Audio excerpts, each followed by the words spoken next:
डेढ़ फुटिया टिल्ल्या रान्या, इसको मैं हिंदी में नहीं बोलना चाहती हूँ क्योंकि इसको समझ में नहीं आएगा हिंदी। इसको जैसे के तैसे उसके सवाल का जो जवाब था की ह्यांना हिंदी मध्ये कळत नाही। अरे गिड्ड्या, दीड फुट्या, तुला मराठीत सांगते मी, तू करतोस काय? तू तुझ्या पोळी भाजण्यासाठी, तुझी राजकीय पोळी भाजण्यासाठी, मंत्रिमंडळामध्ये तुला मंत्रीपद मिळवण्यासाठी दोन धर्मामध्ये तेढ निर्माण करून तू एसीच्या गाडीमध्ये फिरणार आणि तर सर्वसामान्य जनता ती आहे त्यांचे घर खराब होणार। तू दोन समाजामध्ये हिंदू मुस्लिम मध्ये तेढ निर्माण करतोय, तुला अकलीचा भाग नाही का? अरे तू म्हणतो स्वतःला मी हिंदूचा गब्बर आहे, तू गब्बर नाही दीड फुट्या। शाळेला जातात ना लेकरं, त्यांचा तू खोड रब्बर आहे।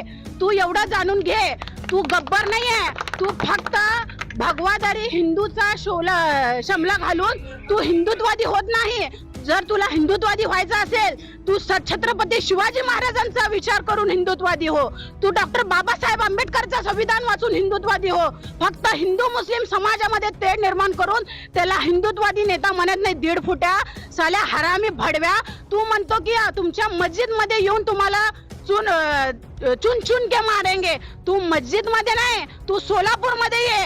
आज हे हार चपलीचा फक्त तुला इथं फोटो मध्ये टाकलाय, ही रेशमा मुल्ला सोलापूर मध्ये अडवून तुला चपलीचा हार घालवल्याशिवाय राहत नाही। हरामखोर, तुला कळणार नाही का? तुला अकलीचा भाग नाहीये का? नित्या गिड्ड्या, तुला जर मंत्रिमंडळ व्हायचं असेल तर अनेक विषय आहेत। बेरोजगारीच्या मुद्द्यावर तू विषय उचल, आमच्या बहिणीवर अत्याचार होत आहे त्यांच्यावर विषय उचल, आणि पोलीस प्रशासनांना तू बोलतोय, पोलीस प्रशासनांना तू टार्गेट करतोय, पोलिसांना म्हणतोय की त्या बायको विषयी तू बोलतोय, त्यांना भेटू देणार नाही, त्यांचे तोंड दाखवू देणार नाही, आणि 24 तासाच्या आत तुमची खुर्ची खाली करू।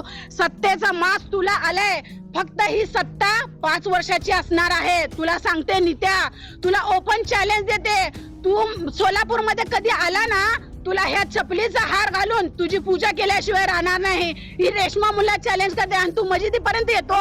तू मस्जिदीपर्यंत आला तर आमचे हे बांधव तुला तिथं मस्जिद मध्ये कार्यक्रम करून तुला नमाज पाठवल्याशिवाय पाठवणार नाही, असं तुला इशारा करते मी।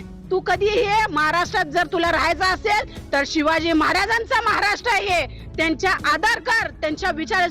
छत्रपती शिवाजी महाराजांनी 18 पगड जातींना घेऊन स्वराज्याची स्थापना केली। हरामखोरा, हिंदू मुस्लिम करू नको, हिंदू मुस्लिम मध्ये गोरगरीब जनता मरतीये, तू फक्त एसीच्या गाडीमध्ये बसणार। मी पोलीस प्रशासनांना पण अपील करते, विनंती करते, असल्या भडव्याला ह्याची जागा दाखवा आणि संविधानच्या दायऱ्यामध्ये राहून आम्ही गप्प बसलोय। मुस्लिम समाज हा कोणाला, कोणाच्या बापाला घाबरत नाही, फक्त आणि फक्त बाबासाहेबांच्या संविधानाला आम्ही मानतो आणि आमच्या पैगंबरांच्या विचाराला मानतो, म्हणून तू टिकलाय, नाहीतर आम्ही तुला जशाच्या तशा उत्तर देऊ असा इशारा देते। यानंतर तू जर तोंड उघडला राण्या, दीड फुट्या हरामखोरा, तुला तुझी लायकी दाखवली।